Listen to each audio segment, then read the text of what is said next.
La cuestión acerca de si la lucha armada es el único camino para la liberación, lo que puedo responder es que, por lo menos en las condiciones de nuestro país, no había otro camino. Además, el camino de la lucha armada no es el camino que hayan escogido los revolucionarios, sino es el camino que los opresores le han impuesto a los pueblos. Y los pueblos entonces tienen dos alternativas: o doblegarse o luchar. Revolutions are not exportable. Revolutions are created by oppressive conditions which Latin American countries exercise against their peoples. And there comes rebellion. And afterwards, new Cubas will emerge. We are not the ones who create revolutions. It's the imperialist system and its allies, internal allies, the ones who create revolution.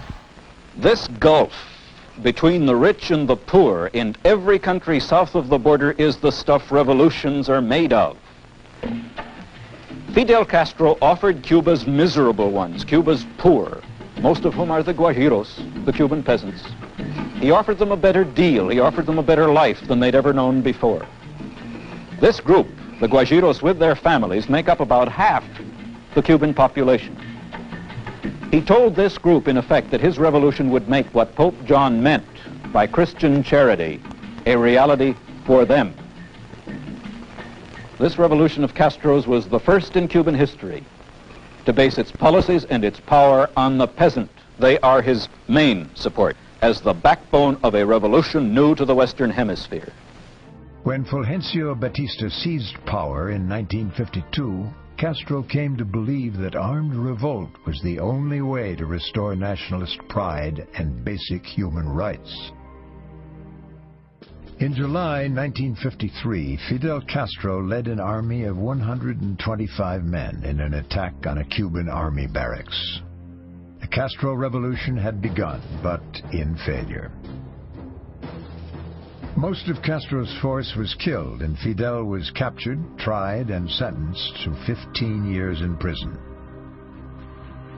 The date of the rebel attack, the 26th of July, became a sacred day to the revolution and is still the most celebrated of Cuban holidays. Life in Cuba under Batista grew steadily worse for those who opposed him. Batista turned the entire country against him. That was true in the cities, where anyone suspected of opposition sympathy was kidnapped and very often murdered.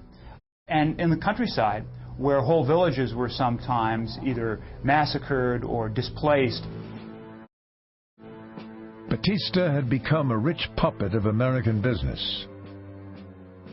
By 1958, Americans owned much of Cuban industry and was the main importer of Cuba's #1 product, sugar. Fidel Castro, a strong nationalist, felt he could not stand by as Cuba became more influenced by U.S. interests. On November 25, 1956, a 65-foot yacht approached the coast of southeast Cuba. Aboard the Granma were Fidel Castro and 81 expeditionaries returning from Mexico to wage war against Batista.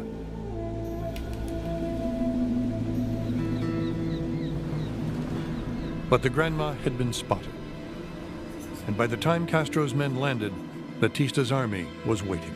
Fidel Castro was reported dead. But he had taken cover in a sugarcane field.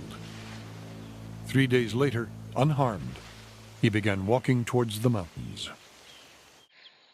18 men vanished into the forbidding Sierra Maestra mountain range, including Fidel, Raul, and an Argentinian doctor named Ernesto Guevara, known as Che.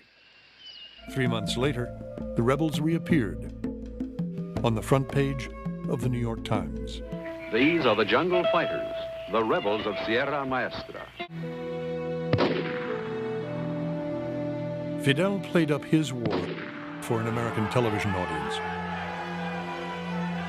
But a much larger war was being waged in Cuba's cities.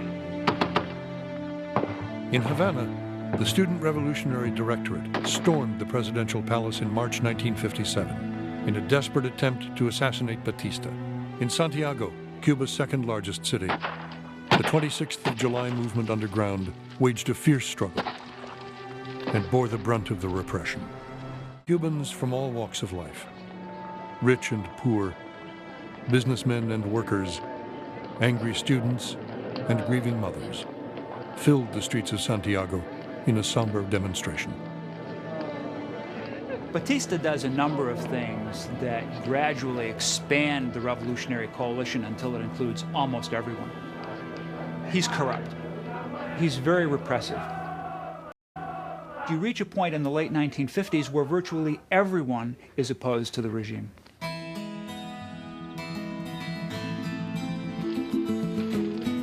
Members of the urban underground and opposition party leaders climbed the mountains to meet with Fidel and work out the details of a future coalition government. It was there, among the peasants, that the romance of Castro's guerrilla war was born.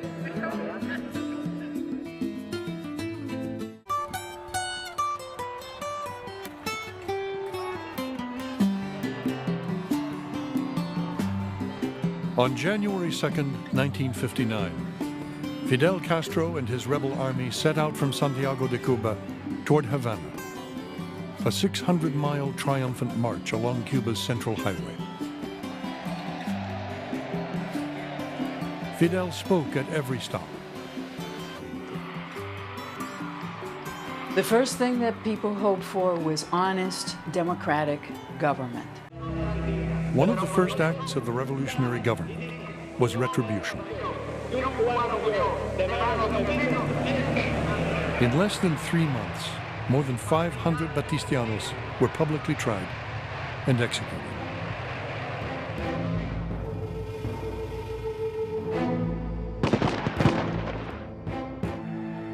Fidel Castro's role as Cuba's leader became official on February 16th, the day he was appointed Prime Minister. Cuba's revolutionary transformation began on May 17, 1959, with the proclamation of the Agrarian Reform Law. 200,000 peasants received title to land they had once worked. Because Cuba's revolutionary government was not for the privileged classes or the oligarchy. This, he said, is true democracy. This is a critical moment, a defining moment in which the radicals say, this is the direction we're going, and even people who fought with us cannot say no. Many moderates in Castro's government resigned in protest or were dismissed. My generation fell in love with that revolution. Popular education, access to health, social justice. And he was so appealing politically. Had such an interesting way of expressing ideas. For some time now, relations between the United States and Cuba had deteriorated as Castro fanned the flames of Cuban nationalism, playing up a history of American domination. Castro authorized the expropriation of all U.S. property. ¿Cuál era la alternativa del gobierno revolucionario? Traicionar al pueblo. There is a limit to what the United States in self-respect can endure. That limit has now been reached. On January 3rd, 1961, the United States broke relations with Cuba. The departure of Cubans to the United States, which began shortly after the revolution, turned into an exodus, in close contact with the opposition within Cuba.